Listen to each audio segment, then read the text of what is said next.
All right, we're going to head right back to TCO Performance Center with interim or acting general manager Rob Brzenzki now speaking to the media. Worked so hard, these last few months, and not just with the draft, but with the entire offseason program. I really want to go through and name everybody's name, and it feels so good when you hear your name, but I don't want to miss anybody, and it's everybody from our scouting staff all the way down through medical training, equipment, operations, player engagement, family engagement, football information systems, everybody. I'm probably forgetting somebody. And you all know who I'm talking to. I appreciate each and every one of you so much and love you and thank you for all the hard work and the effort, these last couple of months. And I'm also very grateful for the support, from the organization, starting with the owners, the football staff, KO. KO has been phenomenal. He's been a great partner. He's a great friend. Couldn't have been more grateful to work this process with him. And the coaching staff, they've been, I just feel like they've been so supportive. And, that's been awesome. It's been a long process, for us, and it feels like here we are at the home stretch. It's a big week for us. Obviously, our goal is to get this right, and we will. And, we're ready to go. So with that, fire away.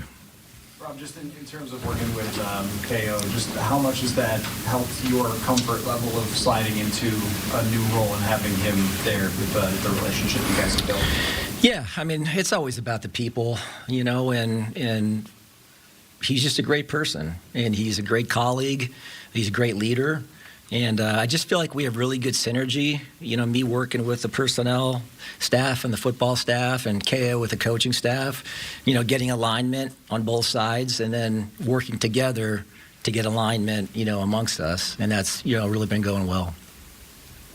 To what extent did you guys, as you were working through logistics for those 3 days, did you change things that you guys have historically done in terms of just who's doing what, who's sitting where, who's in the room, who's not in the room, with those just type of real specific logistics? Is it pretty similar to what you've done before? Pretty similar. Yeah, you won't see a lot of changes within the room. Some of the responsibilities would be different, obviously, but by and large, the setup will be the same. Have discussions changed, Rob? Just as far as approach to the board being set, who gets to say, I guess, as well, but just as far as the preparation for the draft approach, crazy now done, and you in, has that changed or altered? I don't want to get into specifics of how we've done things, but we have done some things differently. But, by and large, it's just about good communication, working together, getting the board set, and just having thorough discussion. Some of the cadence and some of the things we have done in the past are different this year, but it's really about the communication and getting them lined up and getting it right.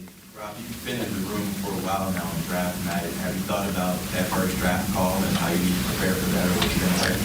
No, not really.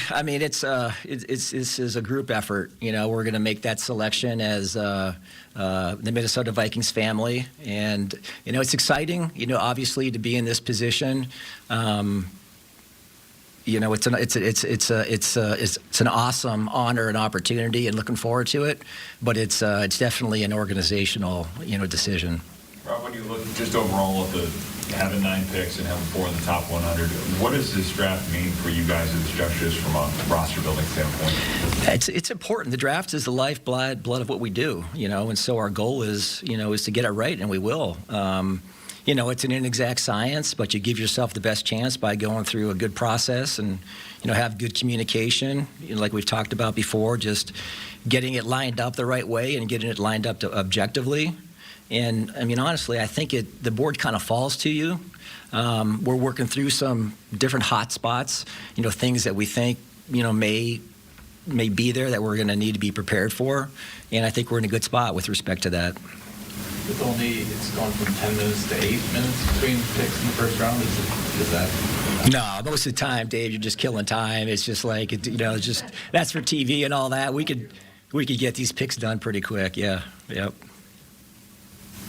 Rob, Have you enjoyed this? Like this, you've been here for a long time, but I mean, this clearly is a step in a different direction, just the whole process and, I don't know, the pressures that go with it. Have you enjoyed being in this role? I just love working with the people. I do. I mean, I have enjoyed the process. As far as, I mean, I've been doing this so long, Judd, I've seen, a lot. I haven't seen everything, but I've seen a lot. I just enjoy working with the people. What I enjoy is consensus building, the collaboration, getting everybody aligned. And also when there is an alignment, trying to find, that alignment and understand how different people see things differently. A lot of times they see it the same, but once you translate it, you realize everybody's on the same page. They just might be grading different, or they might just be describing it different. But I just love the process of team building, and just working through that aspect of it. Rob, have you received any more unsolicited opinions from friends and family on who we should draft this year with this new position? Not really. I mean, what's so cool is, we talk about it all the time. The fan base here is, there's people can say what they want about fans all over the world. The Minnesota Vikings fans are the most supportive and the most passionate, and honestly, it drives us, every day in what we do when we're making these decisions, because we know, we want to give our fans something to be proud of and to cheer for, and one day, get to the pinnacle, of what we're doing, and it's definitely motivating. Where would you say you guys stand with Jonathan Grenard at this point? I mean, JG's a great player. I mean, I expect JG to be here. It's like there's all this speculation. There's been speculation. There's conversations that take place with respect to players all the time on rosters, and for some reason, sometimes some things get public, and other times they don't. But he's a really good player and a special person and a leader, and we're really happy he's a part of our team. Rob, when it comes to 2027 now to the future, you kind of mentioned that a few times when we've chatted with you. How difficult is it when you're going into a draft to try to project a year forward, even though you know that whoever you bring in will need development time and things like that? Like, how do you weigh the future projections? We were just in a meeting before we came down here, and that's part of it. You're always trying to balance that. And such a big thing in our league is having a path for your draft picks to play, especially your early picks. You want them on the field, and that's ideal. But there's also a world where you have to identify what the role is year one, but also what the bigger picture is, down the line. And so it's always a balance, and that's what we're talking about. What our needs are, in 2026, and then what our needs are in 2027 are two very different things. And so it's a process of balancing those two things. We've talked a little bit about him, I know already, but with Matt Thomas coming in, how helpful has that been for you? But then also just how has he kind of meshed with a group that's been together for a long time? He's just such a special human being. I mean, he's one of the most talented, if not the most talented executives I've ever been around in this business. And again, I can't say enough about him, just dropping everything in his life. It was a retirement life, so it's not like, he had a pretty good life. But and to just move to Minnesota and be here to support this organization, and Emily, has been to the extent I'm kind of jealous. I mean, those two are hanging out, and I'm like, what? I'm like the guy left out. Now, he's been amazing, and he's also been, he's got such great people skills. And it's just fun seeing different, staff members gravitate to him. And it's kind of like Grandpa Matt. Hey, Robin, when you talk about trying to get things right, can you define that a bit more? Because, I mean, the draft, you don't get starters day one. So I think when people hear that, it's a little bit like, okay, what in your mind does that mean? Well, I mean, it's you want every pick to play and be successful. That's obviously not the case, and there's a lot of reasons why that happens, and things we discuss every day to try to make sure our picks do work out. I think you give yourself the best chance by having a good process. And I've said it before, it's just getting the board stacked objectively based on talent. And then on draft day, you can work to fill your needs. And there's this, we've been talking a lot about best player available. That doesn't mean you're automatically just going to take the highest graded player on your board. And I think we talked about the example before. Buffalo is not taking a quarterback. I don't care who is on the board. They're not taking a quarterback. And so what we do is once we have the board stacked, hopefully objectively based on ability, then we identify who are the best fits for the Minnesota Vikings. But we want to make sure that we're not passing a unique talent to fill a need for today. You know, a player that might not have the most impact in 2026, but could be a cornerstone for 2027. And then we just look for the right fits. Who do we want to be a Minnesota Viking? All those other things outside of what you see on tape. You know, those that gives you the best chance to be successful. Bringing in all the information, being objective, not trying to fix the process ahead of time. I think that gives you your best chance to be successable. Rob, you talked a number of times through this process about stacking the board objectively. Where did that principle, I guess, become so important to you? I just, you know, just all my years of observing the process within, you know, I'm talking about league-wide. I'm not even talking about, you know, the Viking. It's just, it's inherent to try to, you know, the draft is supply and demand. You can't manufacture what's not there. But when you have needs and you're trying to fill needs, you're looking always glass, you know, half full. And you're going to see what you want to see in certain players where you have needs. And it's just, the process is just about being objective as possible and just having honest conversations. That's just kind of it, you know. How would you characterize your needs?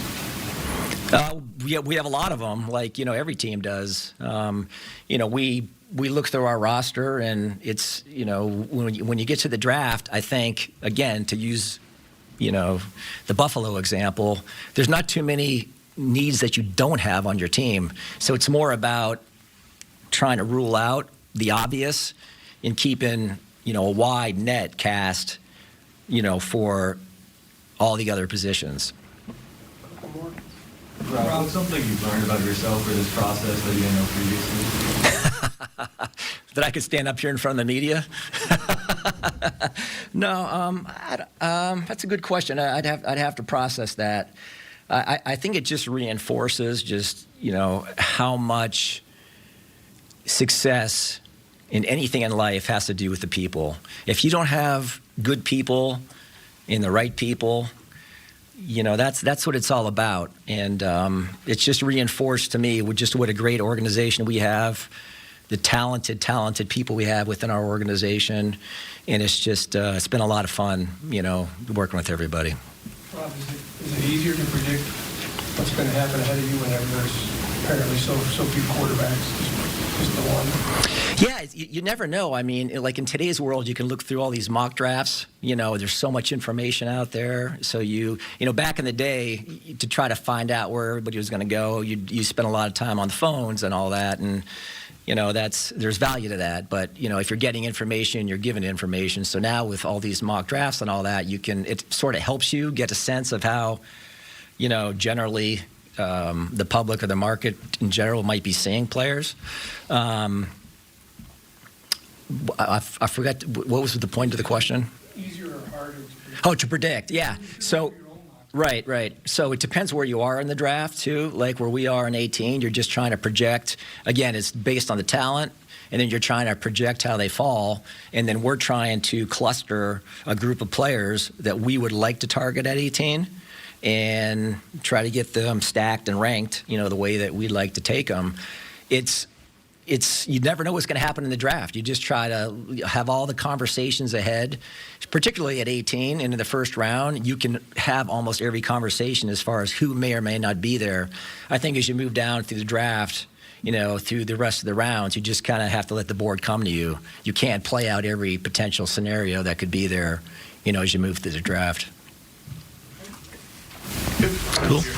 Thanks, everybody. Appreciate you. All right, that's Rob Brzenzki, Executive Vice President for the Minnesota Vikings, and functioning as the interim GM right now, talking about their draft preparation strategy, how it works in the day in the draft room, and the team effort it takes here, trying to decide what's not just the best player, but the best fit for the organization. Again, the draft coming up beginning on Thursday. We're going to take a